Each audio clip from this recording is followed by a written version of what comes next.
Good morning and welcome back to Mousumi Lifestyle. Mousumi লাইফস্টাইলের নতুন আরেকটি ভিডিওতে তোমাদের সকলকে স্বাগত জানাই। তো আজকে সকালবেলা না সরি এখন মোটামুটি অনেকটা বেলা হয়ে গেছে, ওই 8:30 9টার মতন বাজে। তো আমি এসেছি রান্নাঘরে এসে আমি চুলায় ভাত বসিয়েছি। ভাত বসিয়ে এই সেলফের ওপরটা পরিষ্কার করছি, কিন্তু পরিষ্কার করে আমার কোনো লাভ হবে না। দেখো, যতবার উনানে রান্না হয় ততবারই পরিষ্কার করা হয়। দেখো, সামনে দিকে দেখতে পাচ্ছ তোমরা সবাই ছোট ছোট করে কীরকম একটা ধুলোর মতন উঠছে। অ্যাকচুয়ালি এটা ধুলো না, এটা হচ্ছে গিয়ে কী বলে, যেহেতু উনানে ভাত বসিয়েছি সেই উনানের ছাই উঠছে। তো এই তো ইলেকট্রিক কেটেল মিক্সি এগুলো সব কিছু আমি পরিষ্কার করে রাখছি, কিন্তু একটাও থাকবে না। আর এ ঘরে অনেকগুলো বাড়তি বয়ম বা আরও কিছু আছে, সেগুলোকে আমি এ ঘরে আর রাখবো না। আমাদের নতুন ঘরের কোনার রুমটা নিয়ে যাব, মানে এল সিস্টেম ঘরের কোনার রুমে, ওখানে নিয়ে গিয়ে এই জিনিসগুলোকে রাখবো। তো দেখো, ভাত হয়ে গেছে এখানে, এখন আমি ভাতটাকে নামাবো। তো বেগুনও পোড়া দিয়েছিলাম, বেগুন পোড়া আর ভাত এই দু জিনিস, বেগুন পোড়াটা মাখতে হবে, মেখে বাবাকে ভাত দেব। একটু সময় লাগবে, ততক্ষণে ভাতটা নামিয়ে ভাতটা মাড় ঝরানো হয়ে যাবে। আর আজকে কিন্তু ভাতের মাড় ছেঁকতে গিয়ে আমার হয়ে গেছে একটা বিরক্তিকর কাজ বলতে গিয়ে বিরক্তিকর না টোটালি, মানে এই যে দেখো কি অবস্থা হয়েছে। একটুর জন্য আজকে পুড়ে টুরে মরতাম। তো যাই হোক, একটুর জন্য আজকে আমি বেঁচে গেছি। কিন্তু সত্যি আগে আমার এরকম অনেকবার হয়েছে। প্রথম যখন আমি এই কাজটা করতাম শিখেছিলাম, তখনকে আমার অনেক হয়েছে। তিন থেকে চারবার আমার হাতে পড়ে গিয়ে হাতটা পুড়ে গেছে। তো যাই হোক, ভাতটা আমি উপর দিয়ে দিলাম। আর এখানে দেখো এই জিনিসগুলো, এই যে ভাতের মাড়টা যে পড়ে আছে, এগুলো তো অল্পের জন্য হলে আজকে পুড়ে মরতাম। তো যাই হোক, অল্পের জন্য পুড়ে মরিনি আর কি, এটাই ধন্যবাদ। তো এই জিনিসগুলো এইটা এখন পরিষ্কার করতে হবে, পরিষ্কার করে তারপর বেগুন পোড়া মেখে বাবাকে খাবার দিতে হবে। তো বাবাকে খাবার দিয়েছি, খাবার দিয়ে এখন এসেছি হচ্ছে শাখা কাকু এসেছে। তো ওই শাখা দেখতে, মা শাখা নেবে নতুন করে। মায়ের আগের শাখাগুলো কীরকম একটা হয়ে গেছে, দুটো হাতে দু রকমের শাখা পড়ে আছে, আর প্রচণ্ড পরিমাণ পোকা, কালো কালো হয়ে গেছে। শাখার পোকার জন্য কালো কালো হয়ে গেছে, তো দেখতে ভালো লাগে না। তো মাকে বলছিলাম যে একজোড়া শাখা নিয়ে নাও, সুন্দর লাগবে দেখতে। তো মায়ের জন্য এখানে শাখা বাছতে এসেছি। আমার মাও এখনও আসেনি, কিন্তু তো এই তো আমি দেখছিলাম, আগে দেখি যে কোনটা পছন্দ হয়। কিন্তু মা বলছিল যে সেরকম খুব একটা খাসও নেবে না, আবার খুব একটা ইসেও নেবে না, মানে হেভি ডিজাইন যেটা বলে ওই ডিজাইন নেবে না মা। কারণ মা ঘরের কাজকর্ম করে, ধান পান সব কিছু মা সামাল দেয়।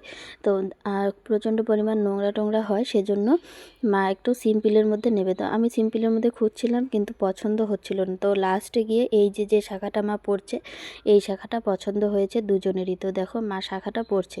আর আগের যে শাখাটা, ওটা কিন্তু খোলা খুবই দুষ্কর, তো ওটা মা খুলতে পারবে না। তো ওটা শাখা কাকু কীভাবে যেন একটা খুলে দেবে, মানে বাড়িয়ে দেবে বা ভেঙে দিয়ে ওটাকে করে দেবে।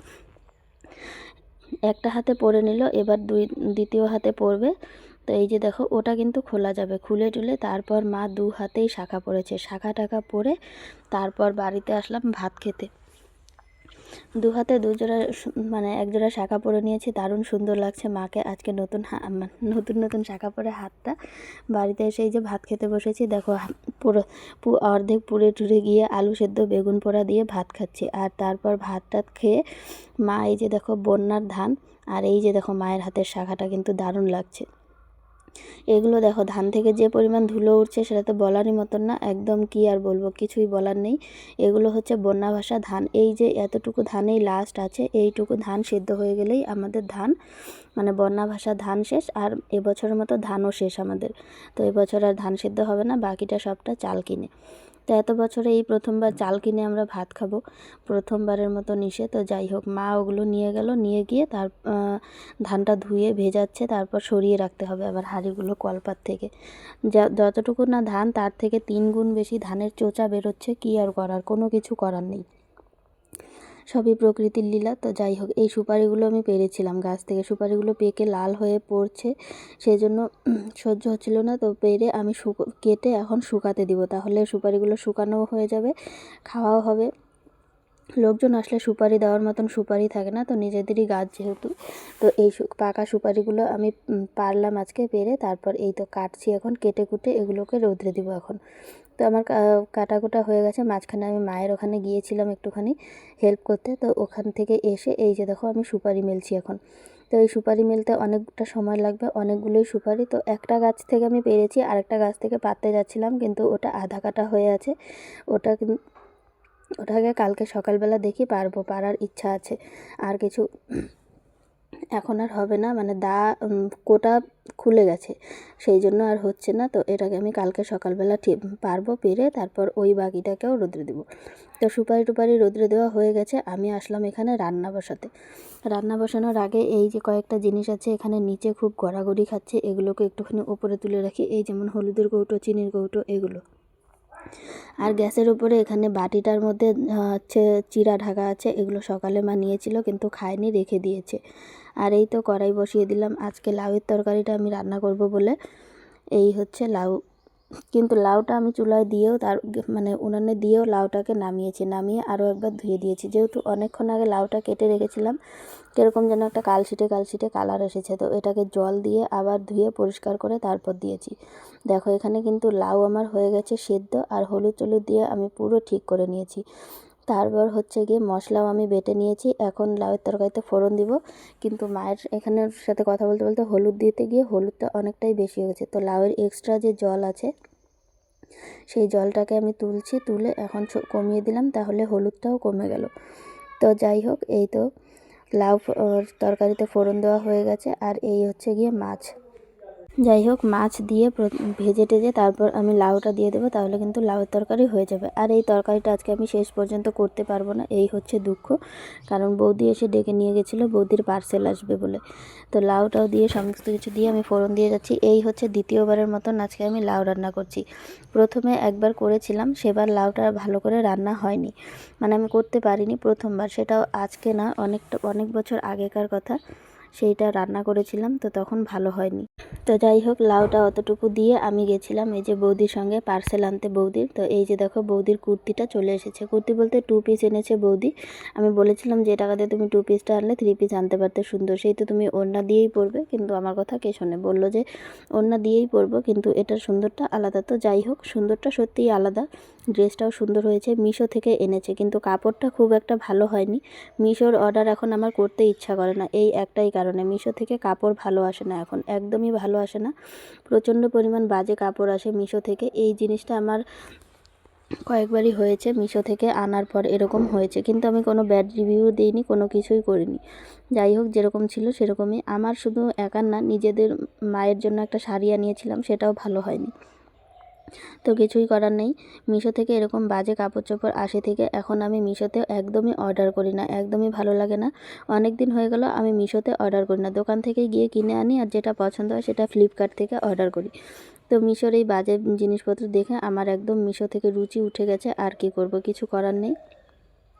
এরকম যদি কাপড় চোপড় দেয় তাহলে তো মিশো থেকে অর্ডার করতেই ইচ্ছা করে না। তো যাই হোক, বৌদির কাপড়টা ভালোই এসেছে, আর কি, একদম খারাপও আসেনি আর একদম ভালোও আসেনি। তো দেখো, দুপুরবেলা মা এই যে ধান সেদ্ধ করবে, সেই জন্য খড়ি এনেছিল, খড়ি এনে উঠানে রেখে ওখান থেকে শুকিয়ে তারপর এদিকে নিয়ে এসেছে, যেখানে মা খড়িগুলো রাখবে, মানে ধান সিদ্ধ করবে সেখানে। তো উঠানটা আমি ঝাঁট দিয়ে পরিষ্কার করে নিয়ে একদম স্নান করে নিয়েছি।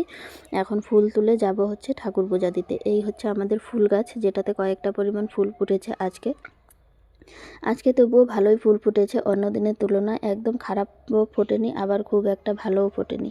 তো যে কটা ফুটেছে আমার ঠাকুর পূজা দেওয়া হয়ে যাবে। আর মা স্নান করে এদিকে কাপড় চোপড় মেলে দিয়েছে, মেলে দিয়ে বাবাকে দিয়ে দিয়েছে খাবার, আমিও ঠাকুর দিব, ঠাকুর দিয়ে তারপর যাব আবার ভাত খেতে দুপুরের, কারণ প্রচণ্ড খিদে পেয়ে গেছে, 3টে 3:30 পরিমাণ এখন বেজে গেছে। তো এখন ভাত না খেলে আর উপায় নেই, ভাত টাত খাবো, খেয়ে দিয়ে তারপর হচ্ছে টুকিটাকি কী কাজ আছে সেগুলো শেষ করে মা বসাবে ধান সেদ্ধ, আর আমি অন্য দিকের কাজ করব। আর রাত্রেবেলা আমাকে রুটিও বানাতে হবে।